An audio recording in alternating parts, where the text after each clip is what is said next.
Well, football fans, the season is over. The regular season is.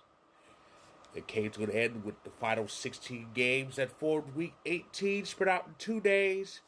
And here's a look at what took place during the final week of the season. Let's talk about it. Of course, it all started Saturday with what I called AFC North Saturday.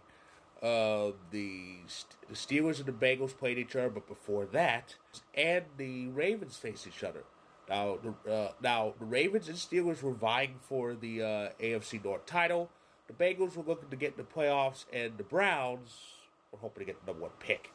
Um, the Browns Ravens game was over when it started.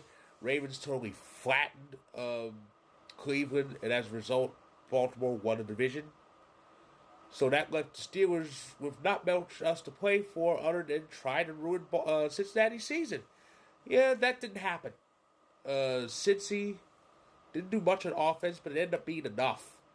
19-17 was the final score, and the Steelers found themselves sinking. Um, so the Bengals stayed alive to stay alive for one more day. They earned the right to at least do some scoreboard watching on Sunday's late window. But that's Sunday's late window. Let's talk about the central story in the early window.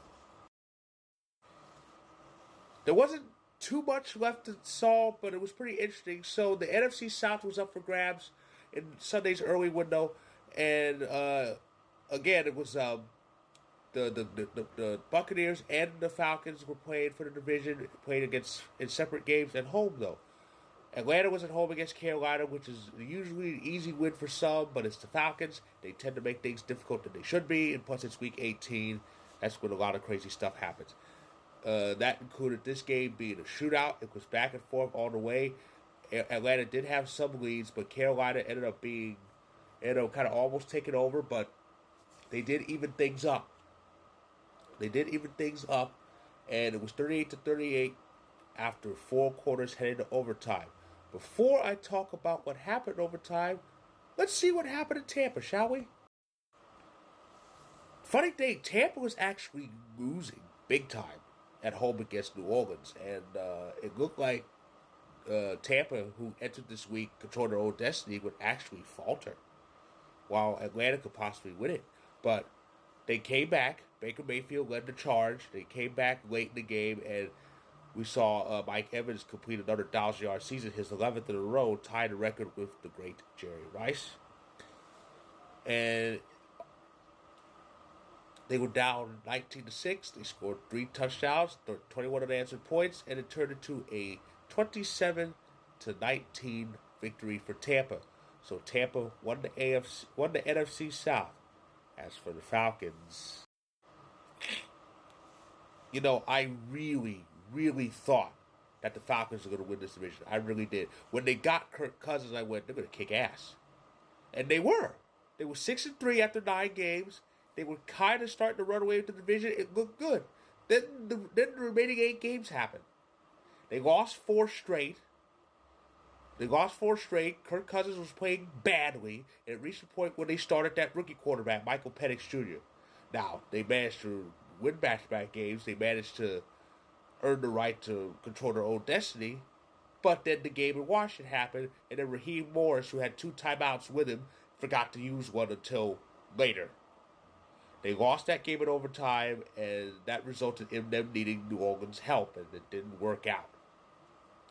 Oh, about that overtime in Carolina. Carolina won the toss, got the ball, never looked back. So the Falcons went from 6-3 with a great chance to win the division to losing 6 out of their final 8, finishing 8-9, and losing the division to a Tampa team they beat twice. That's humiliating. That's very humiliating.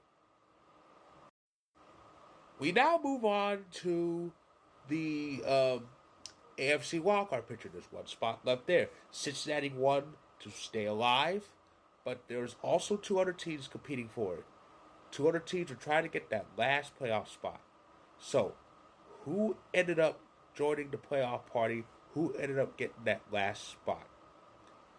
The answer coming up. The third week of winning in really was the charm. So were the Chiefs benching everybody relevant. Congratulations, Broncos, you got in. Congratulations to the Denver Broncos. They blasted the B Squad Chiefs 38-0 to get into the playoffs for the first time since winning Super Bowl 50. First time in 9 years that they will be playing postseason football in, well, close to mid-January. And yeah, it was well earned. They kicked ass, and they worked hard to finally get this chance, and they finally got in. So yeah, once again, congratulations to the Denver Broncos. As a result of Denver's win, the Bengals and the Dolphins are now kaput. Um, the Dolphins were victims of circumstances. They were missing Tua for those few weeks in concussion protocol, but despite that, they still managed to stay afloat, or at least come close to it. They managed to stay alive entering the final week, and they had a chance. But Denver won, and even worse than them, they just lost to the Jets, so now they finished 8-9. As for the Bengals, well, two things did them in. Number one, their defense. How do you score 30 points in that many games and not win them? That's a problem. And another, well, week one, when they lost to, of all teams, the New England Patriots. Yeah, that's not going to help either. If they had won that game, they would have needed a 5-game win to get in. But yeah, they ended the season winning 5 straight, so they're 9-8 for the second straight year.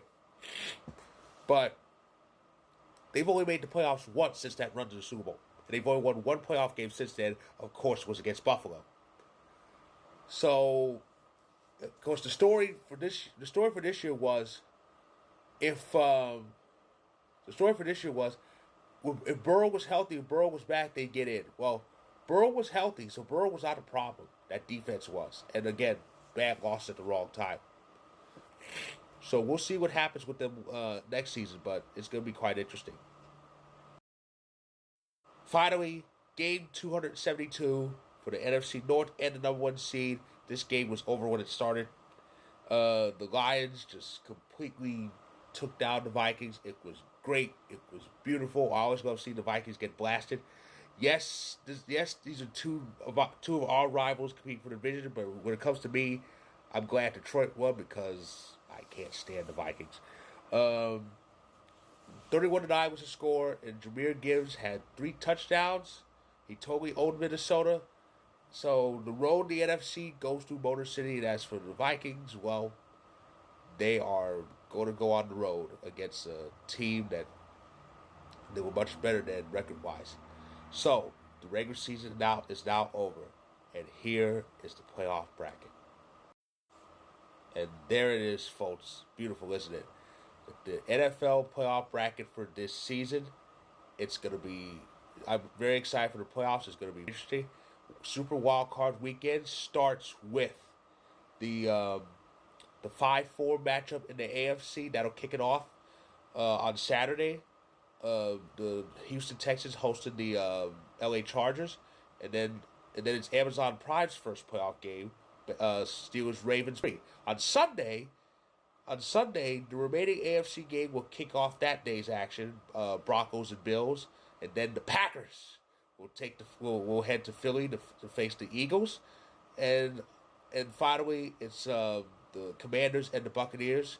And on Monday night, the weekend ends with the Rams and the Vikings. Of course, Kansas City and Detroit have byes. So if you like this video, click the like button. If you're on YouTube, click subscribe if you want more. If you're on TikTok, feel free to hit that follow button. My story recapping Week 18 is on the link above. Is on the link is up above. There's the link. Check it out when you can.